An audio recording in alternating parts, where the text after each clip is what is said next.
Radio Flamme. Elle est avec moi, Fanny Cotenson. Comment allez-vous, ma chère Fanny? Très bien, merci beaucoup. On situe l'action, et bien c'est parti, c'est pour vous.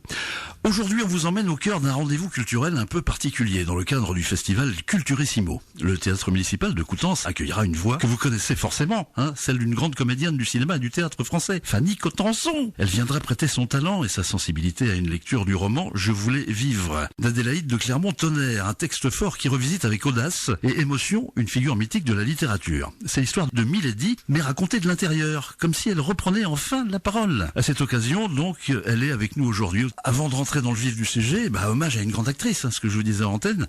Je me suis repenché sur votre filmographie abondante, avec bien sûr les grands classiques, comme Étoile du Nord de Pierre Granet de Fer, Les Saisons du plaisir, de l'incroyable Mocky. D'ailleurs, j'imagine que vous avez 2-3 petites anecdotes avec Mocky, qui nous manque, Mocky.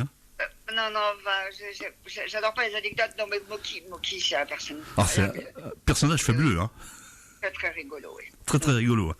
Alors évidemment, les grands classiques, à gauche en sortant de l'ascenseur, avec le lunaire Pierre Richard, qui fait toujours aussi jeune. Et puis Spécial Police, avec la belle Carole Bouquet, qui, au niveau beauté, vous fait de la concurrence. Vous êtes aussi belle l'une que l'autre. Et puis là, j'ai découvert avec stupeur que vous avez tourné sans quasiment arrêter depuis le début. Voilà, j'ai passé ma soirée de l'autre jour, je me dis, mais c'est incroyable, vous avez tourné quasiment tout le temps.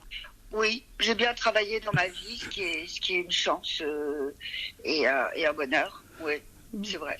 C'est vrai que c'est impressionnant parce que c'est très très fourni quoi. Entre les Anne Le Guen que j'aime beaucoup. Alors scène de ménage également, vous jouez le rôle de Christine me semble-t-il, c'est ça Dernièrement oui, mais oui c'est fini là pour moi. Mais oui j'ai fait ça oui. Alors il y a Candice Renoir, mais vous n'arrêtez pas. Alors où trouvez-vous toute cette énergie? Dites-nous parce qu'en ce moment c'est la crise énergétique et si vous avez des bons plans, vous savez, quand on vous propose des choses qui sont qui vous paraissent intéressantes, vous le faites. Voilà. C'est ça. Vous regardez et puis si c'est bien, vous y allez quoi. Voilà. Voilà, j'ai cette chance qu'on me demande, donc j'y vais. Alors je tenais à vous parler. Alors moi c'est un film qui il m'avait pas traumatisé, mais il m'avait marqué. Ce film, c'est un de mes préférés. Ce n'est pas un film récent, c'est Paradis pour tous. Ce film m'a fait froid dans le dos. Un écorché vif, Patrick Devers. Quel souvenir vous gardez de ce tournage? Moi c'est très mauvais souvenir. Mauvaise pioche alors. Ah ouais non mais horrible souvenir avec le réalisateur, avec non c'était bon Patrick il était bon c'est un écorché vif donc il était un peu absent, il s'est tué peu de temps après.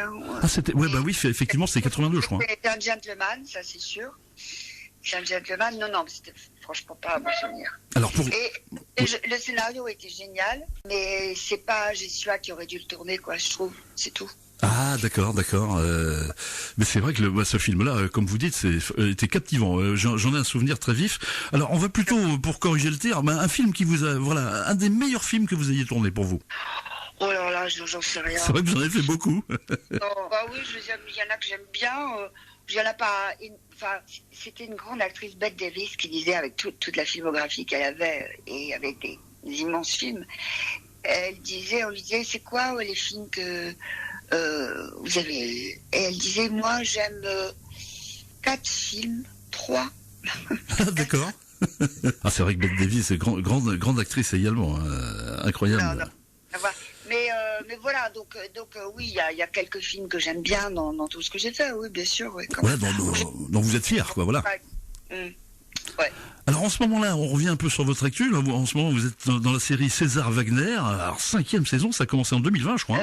Oui, je crois, oui. Et là, on sent que ça vous plaît, ça, oui. On va faire le dernier cette année. Le dernier cette année, mais c'est vrai que Gilles Alma, il est impressionnant, ce gars. Oui. Il est impressionnant, il est beaucoup maintenant. Alors il est un petit peu sensible dans la série. Alors ceux qui ne connaissent pas, il est un petit peu hypocondriaque.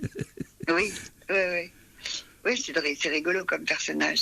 Un flic hypocondriaque. C'est pas déjà Colombo était spécial, mais là. Et puis vous tournez également Les Aventurières avec Lionel Astier. Alors ça c'est tout nouveau, je crois, saison 1. C'est pas sorti encore. C'est pas sorti encore. Ouais, j'ai vu ça, je me suis dit, ça doit être bien ça. Alors, en plus, il y a de l'espionnage et tout. On va pas trop révéler le truc. C'est plutôt une comédie d'espionnage. Mais il y a de l'action.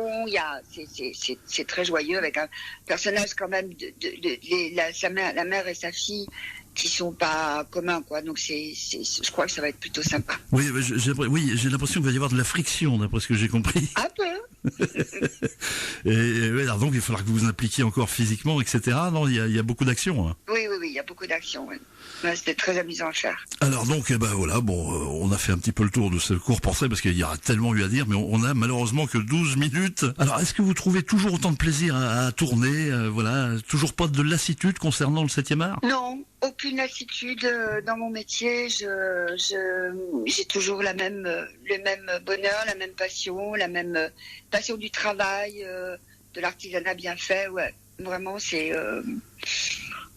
voilà, je m'en lasse pas. Qu'est-ce qui vous manque là que vous n'avez pas fait encore comme film? Qu'est-ce qui vous désireriez tourner là? Oh là là, alors là, c'est compliqué, hein? À laquelle je n'ai jamais pu répondre. Moi, je suis malheureusement, je sais pas écrire, j'ai pas envie de réaliser, donc je suis dans le désir des autres. Si le désir est pas là, je peux pas tourner.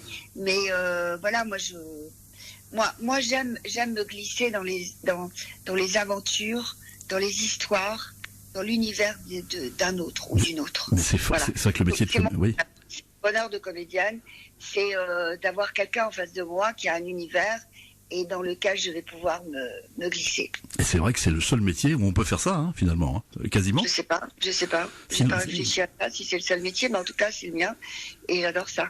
Bon, ça fait plaisir, en tout cas. Mais c'est vrai que la passion, c'est formidable. L'humain n'est qu'une bougie, que la flamme de la passion amenuise. Oui. Alors ça y est, on arrive évidemment à ce qui va nous occuper, à la raison de mon appel, votre actu qui nous intéresse aujourd'hui, c'est bien sûr cette lecture que vous allez venir faire à Coutances. Et pour que vous vous déplaciez justement, c'est que le sujet vous tient à cœur. Oui, mais moi ça fait depuis 2000, c'est-à-dire 26 ans, quand j'ai découvert les lectures publiques, j'ai tout de suite adoré ça. Parce que quand j'ai fait ce métier, c'était pour les mots, les émotions, les sentiments, bien sûr, tout ça, mais les mots surtout. Et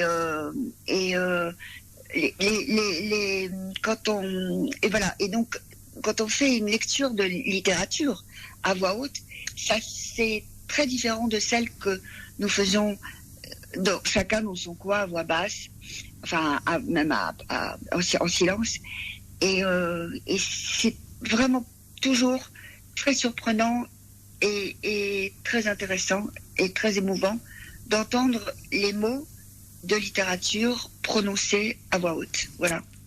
Et je me régale de ça. C'est littéralement la puissance du verbe en action. Oui, voilà, tout à fait. Et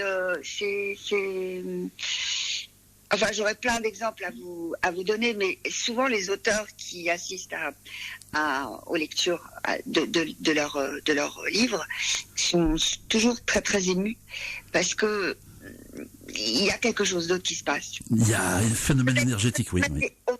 On voit quelquefois des choses que eux n'ont même pas vues.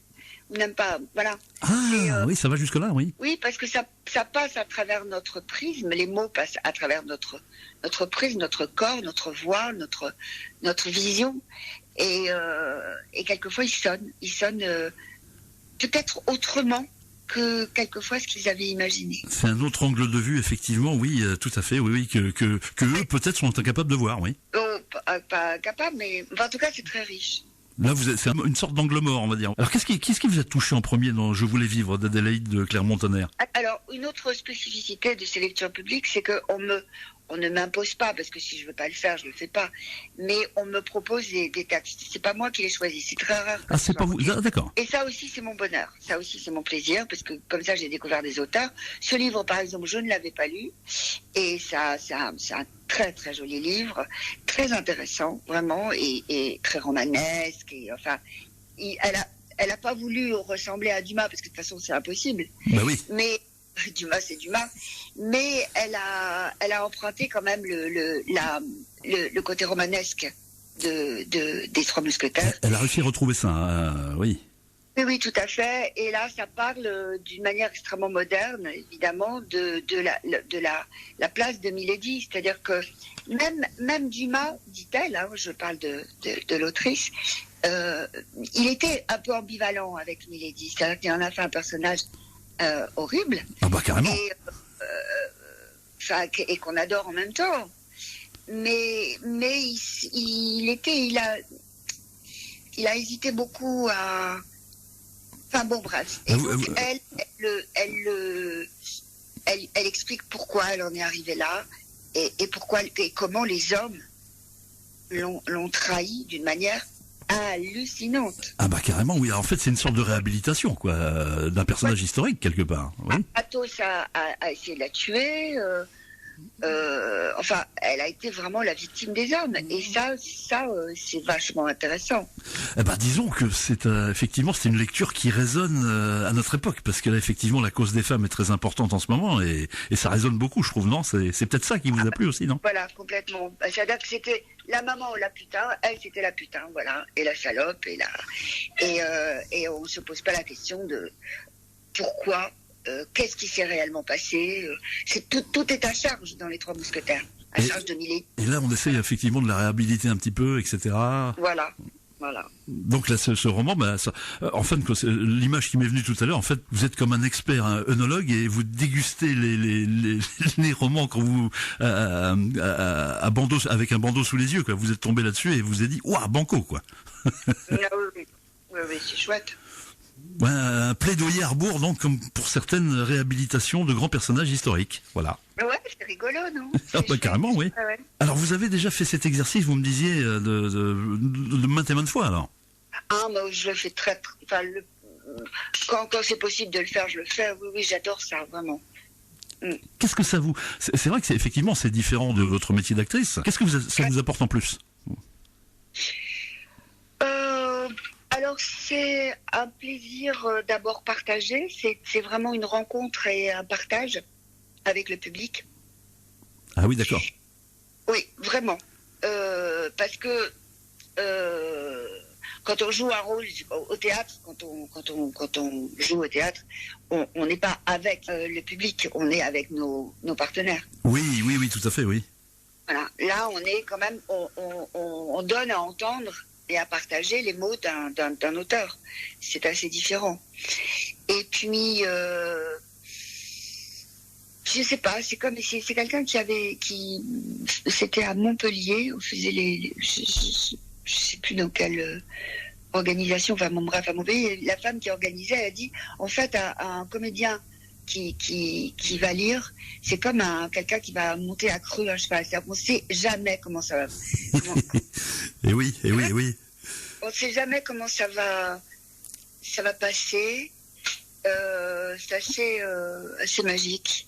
Et puis on est dans l'instant présent et on chevauche ces mots, ces rythmes, ces sentiments, ces émotions. On les transmet et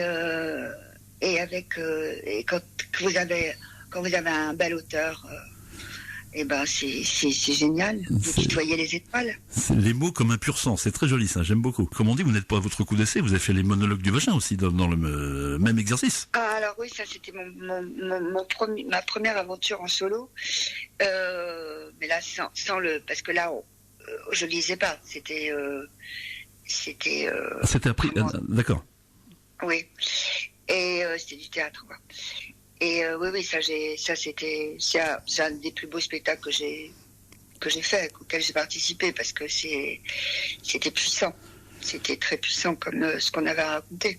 Donc là, j'imagine qu'en ce moment, parce que c'est le 1er avril, c'est ça, on précise l'événement. Oui, c'est pas une blague. Non, c'est pas une blague, il faut venir. Ceci dit, l'autre jour, c'est la journée de la procrastination, donc on a remis ça au 1er avril. Et donc, vous avez un peu de trac? Non, c'est pas votre truc, ça, non? Si, toujours un peu. Toujours un petit peu, oui. Bien sûr, surtout dans ces lectures où c'est jamais vraiment comment ça va. On a des fois des surprises, oui. Non, c'est toujours le trac, oui. Ah bah de toute façon, le trac, c'est une bonne énergie. Hein. C'est comme l'eau chaude, l'eau froide avec le mitigeur. Hein. Soit elle est froide, soit elle est chaude. Ouais, non, mais c'est en aiguillon. Ouais. Ah oui, d'accord, oui. Le petit aiguillon. Alors, eh bien, écoutez, on est quasiment arrivé à la fin de ce petit entretien sympathique. Et donc, voilà, vous trouvez toujours, et ça, vous comptez le faire encore longtemps, ça, j'imagine, ces petites lectures, oui? Ah bah oui, bien sûr. Ouais, c'est ça, vous... Pourquoi cette question? Pourquoi j'arrêterais? Ah ben non, c'était une pure question rhétorique, voilà. Ouais, non, mais mais non, j'adore ça. Et puis en plus, c'est moins fatigant que jouer au théâtre quand même, parce qu'on a un micro, on lit, donc je peux continuer ça très très tard avec bonheur. Alors, ce qui doit être un peu bête, c'est-à-dire que vous avez les yeux un peu sur votre texte, mais comment vous percevez la présence du public? Alors, des fois, vous relevez les yeux, non? Bah, il y a plein de manières de sentir les gens. Oui, c'est pas forcément que par les yeux, c'est vrai. Bon, les yeux, c'est l'oreille, quand ils rigolent, quand ils écoutent profondément. Bien sûr on partage, il y a vraiment un vrai partage, bien sûr. Puis, je me souviens d'une fois, il y a pas si longtemps, j'ai lu, je me souviens plus le nom du livre, mais c'était des textes de dames qui étaient en EHPAD, des monologues. Et c'était mais tellement drôle que on riait, le public et moi. Bon, ça c'est génial, ça. Je le fais pas souvent, mais des fois, c'est irrésistible, quoi. Ah voilà. bah carrément. Ce que je pourrais vous dire là-dessus, c'est que nous sommes notre propre borne zéro du bonheur. Voilà, ça commence par nous et ça va vers les gens après. Voilà, c'est ça. Et puis après, j'imagine que vous avez donc vous entretenez avec le public après la lecture ou pas, non? Oui. Oh bah non, parce que c'est pas moi qui l'ai écrit. Hein. Non, mais après, histoire d'avoir un contact avec les gens, de serrer 2-3 mains, oui. Oui, quelquefois les organisateurs organisent. Je vais rencontrer les gens. Merci, chère Fanny Cotenson. Merci beaucoup. Radio Flamme